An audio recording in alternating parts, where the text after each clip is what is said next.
Watts Rebellion, also known as a series of violent confrontations between Los Angeles police and residents of Watts and other predominantly African American neighborhoods of South Central Los Angeles, that began August 11, 1965, and lasted for 6 days. The immediate cause of the disturbances was the arrest of an African American man, Marquette Fry, by a white California Highway Patrol officer on the suspicion of driving while intoxicated. Although most accounts now agree that Fry resisted arrest, it remains unclear whether excessive force was used to subdue him. The riots resulted in the deaths of 34 people, while more than 1,000 were injured and more than $40 million worth of property was destroyed. Many of the most vivid images of the riots depict the massive fires set by the rioters. Hundreds of buildings and whole city blocks were burned to the ground. Firefighters were unable to work because police could not protect them from the rioters. Public officials and the news media offer conflicting interpretations of the Watts riots and their immediate aftermath. Some conservatives and many city officials claim that the violence had resulted from wanton lawlessness, and they pointed to the large number of minority men living in the inner city who had criminal records, and to the influx of outsiders from the South, Mexicans.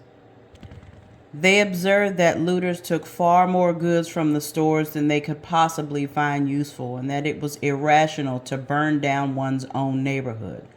Some suggested that the riots were an insurrection fostered by urban gangs or by the Black Muslim movement, which the mainstream press then regarded as a radical cult. Others suggested that the police-to-community relations in South Central Los Angeles had long been uneasy and that those tensions had exploded into rioting. Finally, many federal officials and some reporters explained that the riots, as a protest against the poverty and hopelessness of life in the inner city, and that they described the challenges of joblessness and the lack of basic services in South Central Los Angeles. That interpretation of the riots dovetailed effectively with President Lyndon B. Johnson's War on Poverty programs, which were then being introduced in cities across the country. The War on Poverty thus seemed to be a response to the Watts riots, and the riots seemed to demonstrate the need for the war on poverty. Despite the apparent synergy, South Central Los Angeles was slow to recover from the damage done during the riots. In later years, some media reports suggested that the blight of the area was entirely due to the riots, ignoring the fact that the community's poverty and lack of infrastructure had long predated the violence. Nevertheless, today, the Watts riots are typically viewed as the community's angry response to deprivation and neglect, and they remain a vivid collective memory, particularly in Los Angeles, but also nationally.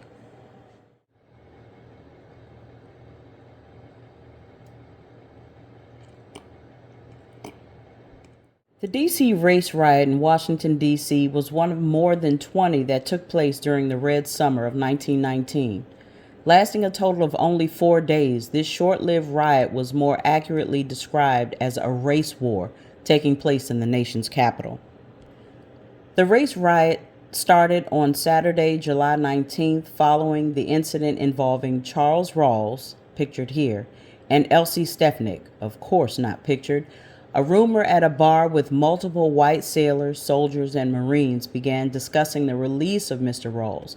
The rumor dispersed even farther to nearby saloons and pool halls, and a mob soon formed that evening.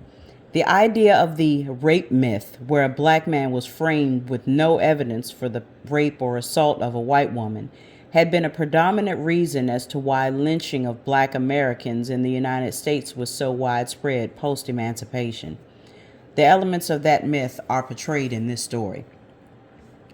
The alleged victim was also the wife of a Navy man. The rumor traveled throughout the saloons and pool halls of downtown Washington, D.C., angering the several soldiers, sailors, and Marines taking their weekend liberty, including many veterans of World War I.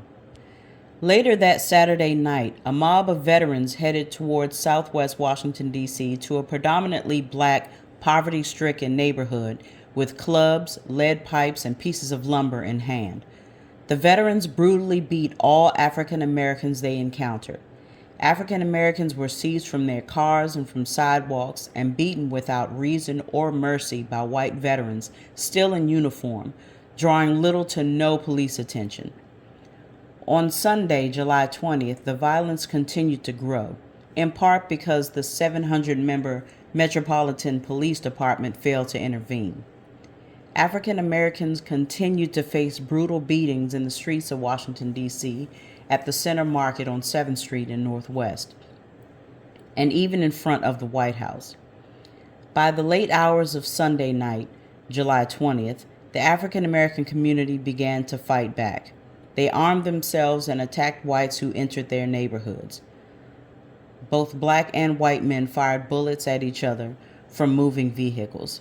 And at the end of the night, 10 whites and 5 blacks were either killed or severely wounded. After 4 days of violence with no police intervention, President Woodrow Wilson finally ordered nearly 2,000 soldiers from nearby military bases into Washington, D.C. to suppress the rioting. However, a heavy summer rain, rather than the troops themselves, effectively ended the riot on July 23, 1919. In the end, several men were killed from gunshot wounds, 9 were killed in severe street fights, and an estimated 30 or more eventually died from other wounds they received during the riot. Over 150 men, women, and children were beaten, clubbed, and shot by white rioters. 6 Metropolitan policemen and several Marine Guards were shot during these riots. 2 of these shootings were fatal.